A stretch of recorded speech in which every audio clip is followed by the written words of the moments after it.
เคនឹងឲ្យសួស្តីអ្នកគ្នាគ្នាផងដែរជួបជាមួយខ្ញុំបាទលីហូវ៉ៃធីចឹងវីដេអូគ្នាផងដែរដូចគ្នាយើងឃើញនៅលើថៃថោក៏ដូចតាមដែរហើយគឺខ្ញុំនឹងមកធ្វើការប្រាប់គ្នាយើងពីរបស់ដែលត្រៀមចេញថ្មីចឹងណាគឺជា Skywing ក៏ដូចជាឈុតកៅអៅផ្សេងផងដែរគ្នាយើងហើយមុនឈានចូលដល់ការប្រាប់ហ្នឹងបើសិនគ្នាយើងពេញចិត្តនៅវីដេអូនេះគ្នាយើងកុំភ្លេចជួយចុច like ក៏ដូចជាចុច subscribe ផងដើម្បីទទួលបាននៅវីដេអូថ្មីបន្តចឹងណាគ្នាយើងហើយគ្នាយើងប្រហែលជាឆ្ងល់ហើយថាតើខ្ញុំបាត់មុខតាណារយៈពេល7-8ថ្ងៃចឹងណាដោយសារអីក្រុមហ៊ុន YouTube គឺគេពមៀន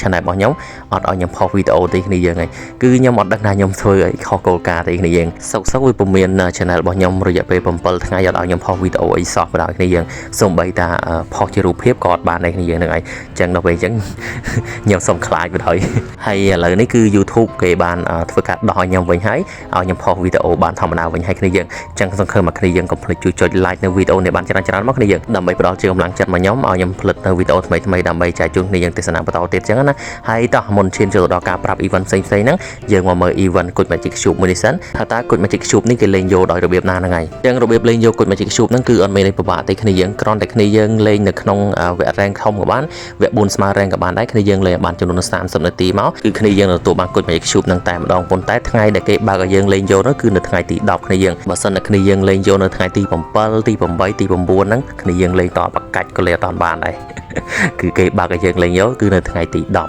ហ្នឹងហើយអូខេអញ្ចឹងសង្ឃឹមគ្នាយើងនឹងយល់ហើយណាតោះឥឡូវកុំមកខាតពេល review យើងចូលទៅមើល event ដែលត្រៀមនឹងចេញថ្មីម្ដងថាតើ event ដែលត្រៀមនឹងចេញថ្មីហ្នឹងគឺវាមាន skin អ្វីខ្លះ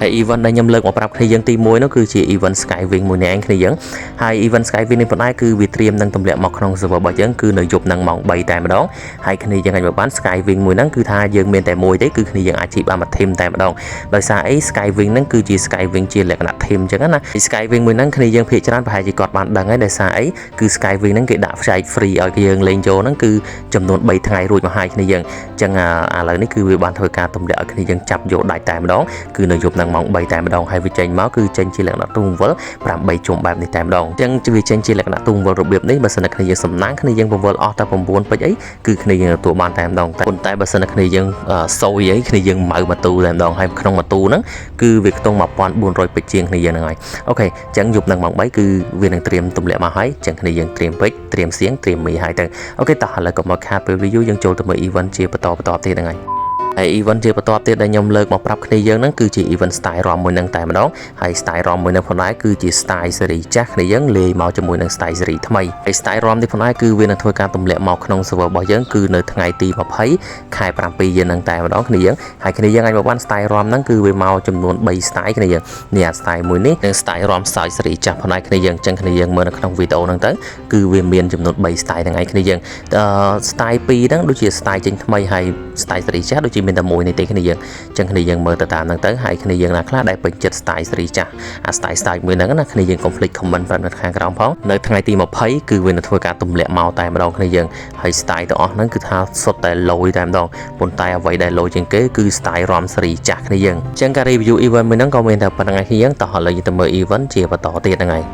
យហើយ event បន្ទាប់ដែលខ្ញុំលើកមក review ប្រាប់គ្នាយើងហ្នឹងគឺជាឈុតទុនសាយមួយហ្នឹងតែម្ដងគ្នាយើងអញ្ចឹងឈុតទុនសាយមួយហ្នឹងផងដែរគឺគេនឹងធ្វើការទម្លាក់មកក្នុង server របស់យើងគឺនៅថ្ងៃទី11ខែ7យើងហ្នឹងតែម្ដងគ្នាយើងគឺនៅសល់រយៈពេលតែ4ថ្ងៃទៀតទេគឺថាឈុតទុនសាយនេះគឺគេនឹងធ្វើការទម្លាក់មកតែម្ដងហើយគេទម្លាក់មកហ្នឹងគឺចេញជាលក្ខណៈទូងវិលរីងបែបនេះតែម្ដងគ្នាយើងអញ្ចឹងគឺថាអេមស្រេមឲ្យសម្រាប់គ្នាយើងណាដែលស្រឡាញ់ឈុតទុនសាយសេរីចាស់ណាគឺវាចេញមកច្រើនឈុតមែនតើនេះយើងទាំងអាសេរីថ្មីអាសេរីកដាលហើយនិងអាសេរីកញ្ចាស់តែម្ដងអញ្ចឹងគ្នាយើងអាចមើលទៅតាមនឹងបានគឺថាមានអាក្បាលខ្មៅអាក្បាលខៀវអាក្បាលលឿងអីគឺថាមកទាំងអស់តែម្ដងនោះជាពិសេសអាក្បាលក្រហមខាងលើគេនេះយើងហើយនៅអាពណ៌ខៀវនេះនិយាយថាសិតតាសេរីចាស់តែម្ដងគ្នាយើងហ្នឹងហើយអញ្ចឹងគ្នាយើងដូចដឹងហើយឈុតទុនសាយសេរីចាស់គឺសេរីចាស់ហ្នឹងគឺគេបង្វិលដោយប្រើ blueprint ក៏ដូចជាគុជ Ichitan អញ្ចឹងណាគ្នាយើងដើម្បីបដូរជាឈុតទុនសាយហ្នឹងចឹងទៅប៉ុន្តែឥឡូវនេះគឺចេញជាលាក់ទូងវិលរីងបែបនេះគឺថាស្រួលមែនទែនយើងបើសិនតែគ្នាយើងបវល់អត់បាននៅក្នុងហ្នឹងទេ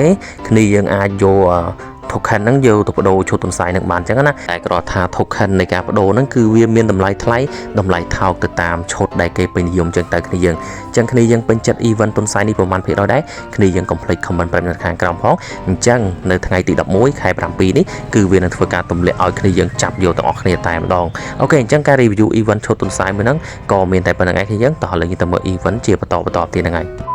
event ចុងក្រោយដែលខ្ញុំលើកមកប្រាប់គ្នាយើងហ្នឹងគឺជាឈុត blue lock មួយហ្នឹងតែម្ដងអញ្ចឹងឈុត blue lock នេះក៏ជាឈុតសេរីចាស់មួយផងដែរគ្នាយើងសម្រាប់គ្នាយើងអ្នកដែលស្រឡាញ់ឈុត blue lock នេះគឺវានឹងធ្វើការទម្លាក់មកវិញម្ដងទៀតហើយគ្នាយើងអញ្ចឹងឈុត blue lock នេះផងដែរគឺគេនឹងធ្វើការទម្លាក់មកក្នុងសួររបស់យើងសាជាថ្មីហ្នឹងគឺនៅថ្ងៃទី17 ខែ 7 យ៉ាងហ្នឹងតែម្ដងហើយសម្រាប់ឈុត blue lock វិញក៏គេមកជាច្រើនឈុតផងដែរគ្នាយើងរួមទាំងអាសេរីថ្មីមួយនេះផងដែរគ្នាយើងអញ្ចឹងគ្នាយើងអាចមកបានឈុតនេះគឺជាឈុតសេរីថ្មីអា blue lock ខាងមុខគេមិញដែលខ្ញុំ review ប្រាប់គ្នាយើងហ្នឹងហើយសម្រាប់ឈុត blue lock ពណ៌សពណ៌ខ្មៅហ្នឹងគឺជាឈុត blue lock ដែលចេញមកមុនអញ្ចឹងណាគ្នាយើងសម្រាប់គ្នាយើងអ្នកដែលស្រឡាញ់ឈុតកីឡា blue lock ថា AM stream ហើយម្ដងនេះអញ្ចឹងវាចេញមកគឺចេញជាលក្ខណៈទូវល់ ring បែបនេះទៀតគ្នាយើងប៉ុន្តែក៏ថា token វាមិនដឹងថាគេដូរដោយ token បាល់ហ្នឹងឬក៏គេដូរដោយ token